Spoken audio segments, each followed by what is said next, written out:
এটা কেবল একটি অঞ্চল বা একটি দেশকে কেন্দ্র করে সমস্যা নয়, বরং সমস্ত আরব বিশ্বের সমস্যা, বরং ইসলামী বিশ্বের সমস্যা হিসাবে চিহ্নিত করেছেন। আমি গতকাল আল কুফর মিল্লাতুম ওয়াহেদা সে অংশ উপস্থাপন করেছি, যা হযরত মুসলিম মাউদ দ্বিতীয় খলিফা আহমদিয়া জামাতের রাদিয়াল্লাহু আনহু তিনি তার বক্তব্যে উপস্থাপন করেছেন।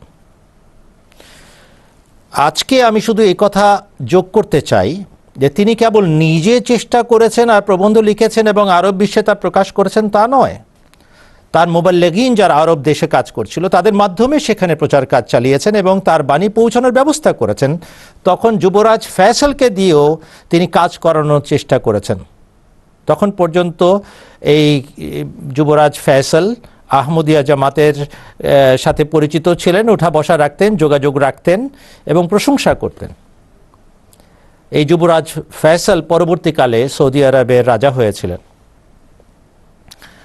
এছাড়াও হযরত খলিফাতুল মসিহ সানি রাদিয়াল্লাহু আনহু একেবারে সদ্য প্রতিষ্ঠিত একটি দেশ পাকিস্তানের সর্বপ্রথম পররাষ্ট্রমন্ত্রী স্যার জাফরুল্লাহ খান সাহেবকে কাজে লাগিয়ে জাতিসংঘে ফিলিস্তিনি বিষয়ে উপস্থাপন করেন এবং তাদের অধিকার নিশ্চিত করার বিষয়ে চেষ্টা করার আদেশ দেন, যা তিনি অক্ষরে অক্ষরে পালন করেছিলেন।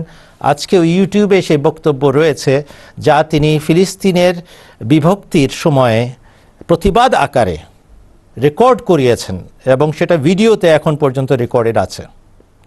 যে কোনো নিরপেক্ষ ব্যক্তি যদি এটা মন দিয়ে শুনে তার কাছে স্পষ্ট হয়ে যাবে তখন থেকে আহমদিয়া জামাতের খলিফা কি বলেছেন এবং কি সাবধানবাণী উচ্চারণ করেছেন তার প্রতিনিধির মাধ্যমে, এবং জানতে পারবে যে ইসলামের সপক্ষের শক্তি কাকে বলে। এই গেল খেলাফতে সানিয়ার ব্যাপারে একটি সংক্ষিপ্ত বক্তব্য। এই একই জিনিসের আমরা প্রতিধ্বনি শুনতে পাই যখন গালফ ওয়ার 1990-এর শেষে এবং 1991-এর গোড়াতে হতে যাচ্ছে এবং আরম্ভ হবার আগে, এবং গালফ ওয়ার অর্থাৎ কুয়েত দখলের পরে ইরাককে যেভাবে পিষে ফেলা হয়, সেই সময়ে হযরত খলিফাতুল মসিহ রাবের কণ্ঠে আমরা সেই একই বিষয়ের প্রতিধ্বনি শুনতে পাই। দর্শক মণ্ডলী, যদি কেউ এই বিষয়ে পড়াশোনা করতে চান তাহলে দ্য গালফ ক্রাইসিস ইংরেজিতে অনুবাদ করে এই বিষয়গুলো ছাপানো হয়েছে, যেখানে হযরত খলিফাতুল মসিহ রাবে রাহিমাহুল্লাহ তাআলা 14টি খুতবা প্রদান করেছেন এবং তার সারাংশ হচ্ছে, হে মুসলমানরা, তোমরা এক হও, তোমরা কমপক্ষে ইসলামের নীতি অবলম্বন করো, তাকওয়ার পথে অগ্রসর হও, ঐক্যবদ্ধ হবার চেষ্টা করো, ঈমানের সম্পদে বলিয়ান হও, নিজেদের মাঝে ঐক্য গড়ে তুলো এবং তারপরে সমস্বরে একজোট হয়ে শত্রুর বিরুদ্ধে দাঁড়াও, প্রতিবাদ করে দাঁড়াও এবং ঐক্যবদ্ধ হয়ে দাঁড়াও, তাহলে তোমরা জয়যুক্ত হবে।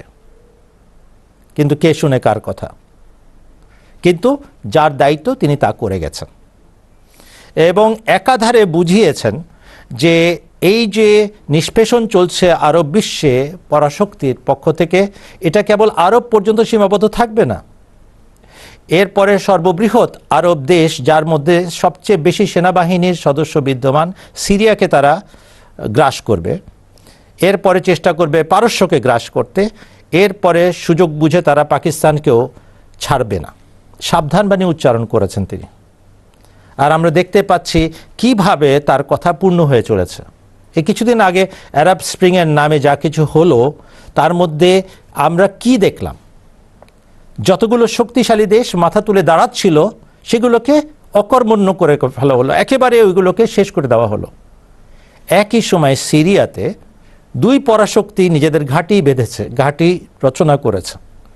মার্কিন যুক্তরাষ্ট্র সেখানে বসে আছে, আর একই সময় রাশিয়া সাহেবও বসে আছে, আর কুরে কুরে খাচ্ছে এই সিরিয়া নামক দেশটাকে, যেটা সর্ববৃহৎ আরব দেশ এবং যার মধ্যে সেনাবাহিনী সবচেয়ে শক্তিশালী ছিল। যেভাবে হযরত খলিফাতুল মসিহ রাবে সাবধান করেছিলেন, হুবহু সেই কথা পূর্ণ হচ্ছে। এখন পর্যন্ত তারা এ কথা বুঝতে পারছে না যে তাদের শুভাকাঙ্ক্ষী হিসাবে আহমদিয়া জামাতের খলিফা, যিনি মুসলমানদেরকে নেতৃত্ব দেওয়ার দায়িত্বে আছেন, তিনি তার দায়িত্ব পালন করছেন। মুসলমানরা যদি তার দিকে একটুখানি মনোযোগ দেয় এবং তার কথাগুলো মান্য করে, তাহলে তারা উদ্ধার পেয়ে যায়।